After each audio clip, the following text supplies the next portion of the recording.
Welcome back to my videos. My name's Cassidy. I'm the information addict, and I am clearly doing a walk and talk. I'm in the desert again to talk to you all about my channel and sort of the things that I want to do with it, and sort of take a step back and sort of unpack what I've been doing and why I've been doing it. Because I think I sort of jumped into it, and I did a little bit in my intro video. I jumped into it and started having conversations and started talking about things that mattered. And it's been lovely. And I've grown so much and I've been enjoying it. But I think what I've noticed as I've had some time to reflect about it is that I think it's time to take a step back and really get back to the basics and pull it back of like, okay, well, why am I doing this? What is pushing me to do some of these things, and how do I think we should process information before we can keep tackling new ideas? And so I have some monologues planned for that, but before I release those, I just want to do a more personal video to kind of talk about 12 steps and why I've adopted the AA sort of terminology and some of their little quirks into what I do. And then talk a little bit more about other inspirations that I've had for this, and why I choose the format that I do. So I'll talk about AA quickly. There's a lot to talk about, but I've had some personal experience with AA. I'm not an alcoholic or a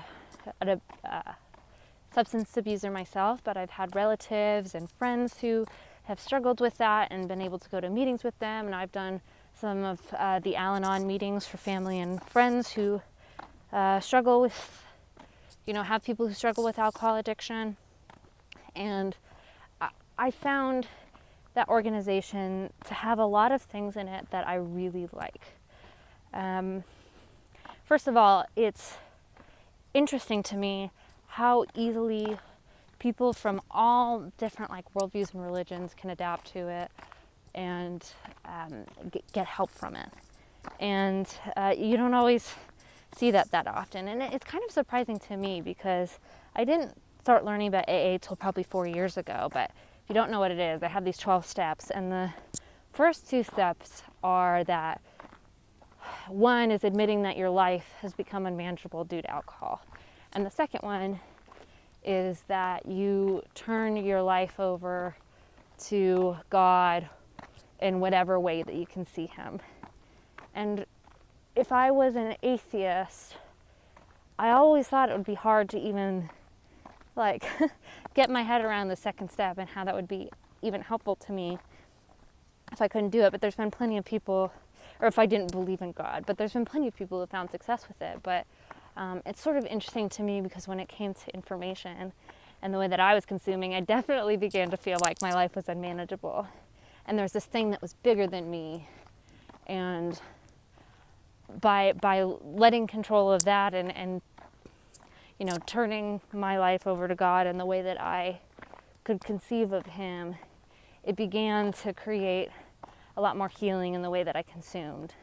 And I won't go through all of the 12 steps, but basically a lot of them is, doing a moral inventory of yourself, trying to understand the things that you did wrong, and then trying to atone for those or amend and apologize when you can for the things that you've done. And that whole process has been super helpful for me in the way that I have gone about thinking about ideas, trying to understand new information and engage with other people in that pursuit, because there was a lot of times, especially at the beginning, I was really poor at it.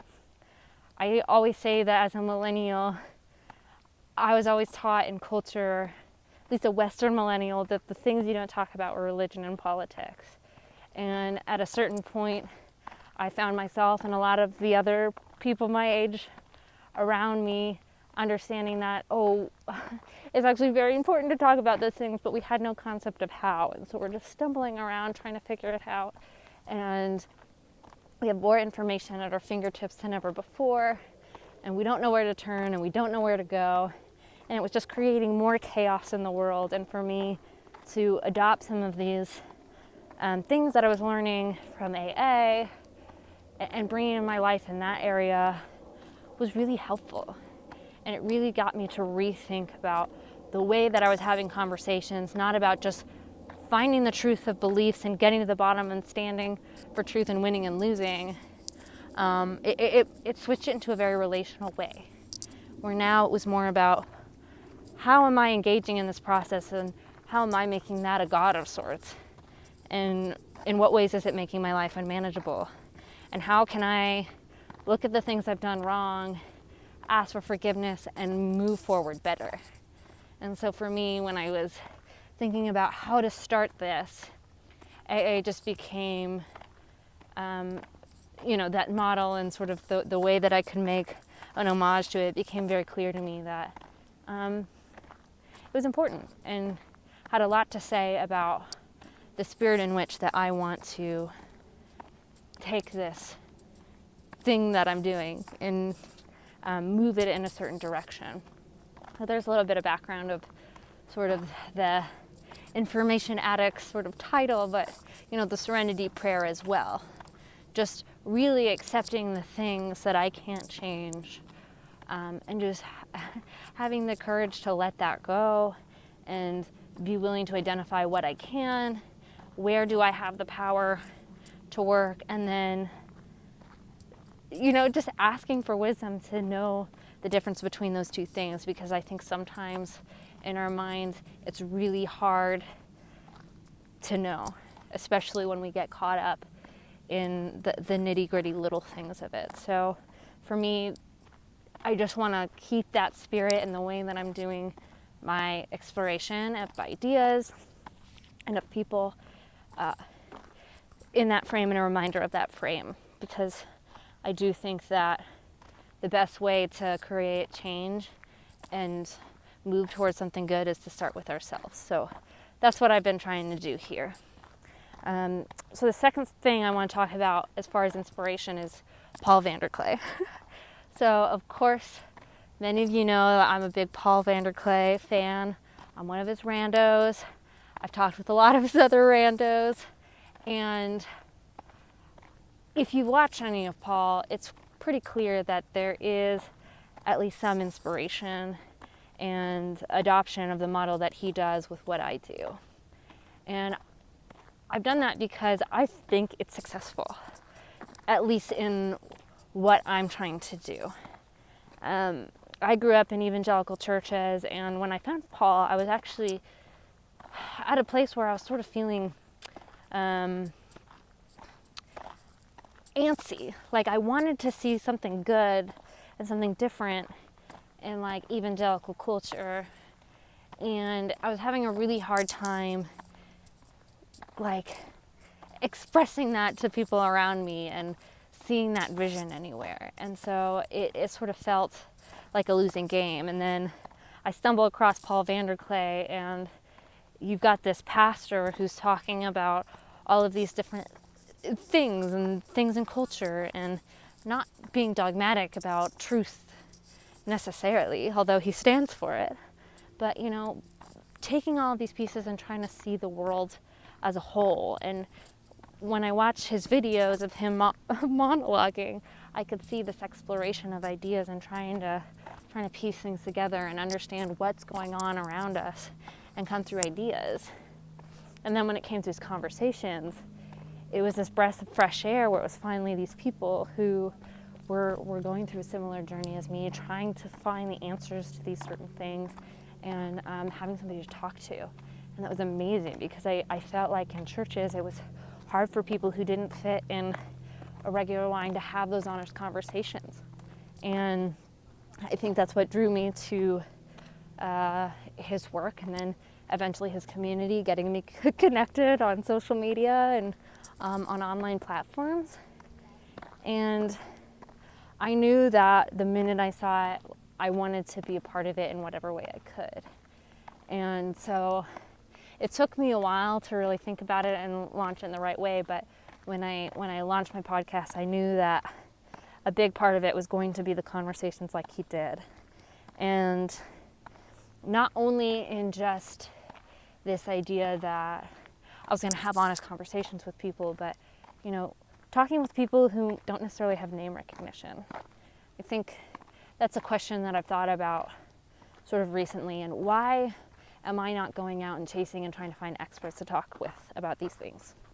And honestly, I'm not opposed to that. I definitely would if it, came to it and there was the person that I had the chance to talk to and wanted to talk to, I'd absolutely take them up on it. But I never want that to be the bulk of what I'm doing, because I don't think that's what we as people do on a day-to-day basis. I think a lot of people like to listen in on these conversations with these experts because, on podcasts, because they don't have any opportunity. But I think for me, it's like, it's not really, what I'm doing is not really an expression of like trying to necessarily teach people things. It's sort of a practice in how to get better at conversations. And how do we, as lay people, talk about these big issues in a sincere, honest way? Even when we disagree or have wrong beliefs, how do we be honest about those and explore those and feel safe to do that? Because most of us, if we're having a conversation, we're out at a bar or we're, in a coffee shop and we get in an argument about God or whatever, we're talking with other lay people, other people who have the same sort of access and exposure to the information that we do. Of course, it's going to be varying degrees, but I think outside of just knowing what's true with experts, I think the better thing that we really need to grow in is how to have better conversations between ourselves, and how to do that in a way that's actually productive. Because we can look around, especially with political conversations and definitely with religious conversations, and acknowledge that what we are doing isn't actually being very helpful. We have a lot of tribalistic thinking and just a lot of miscommunication and lack of understanding. And it's a problem.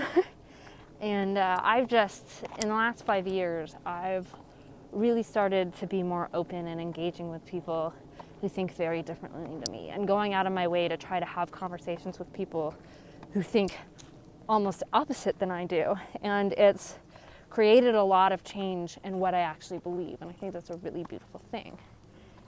But I think through all of that, even when I'm having conversations and I don't change my mind, it's really helped me to get to the core of what all this is about, and sort of understanding that to really get a full understanding of ideas and the truth of them, we have to be willing to understand people first. And I think a lot of times that's what's missing, especially in this sort of debate style or apologetics formula to get to truth. And I'm going to do a video on this, and it'll probably be the next one I release, but I want to say I'm a very big believer in truth and standing for truth and challenging people in the pursuit of that. But I think there's a lot of different ways to do that. And when it comes to actually pursuing truth and getting to a place where we can explore that in a productive manner, there's a level of trust in our communications and a level of respect that needs to be displayed to have that be received well and have people actually growing. And that's not only for our opponents, but for ourselves. I think often we can point out, oh, well, this person's doing this, that person's doing that, and so I'm not going to engage in that way. But I think we've got to start turning it on our head and saying, how am I being more respectful and more clear in my engagement? What are the things that I can do to create a better environment to have a conversation? And I've loved getting the chance to have conversations with people and practice that. And I think the beautiful thing about what I'm doing too is that it's not like I'm talking to experts.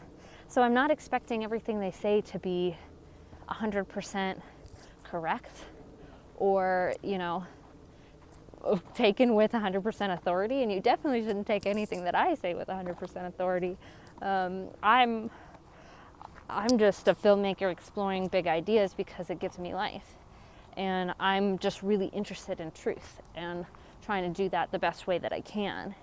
So I love being able to just explore ideas and talk with people and stand for things even if we don't know exactly the truth of it all and how it all should play out in the grand scheme of everything.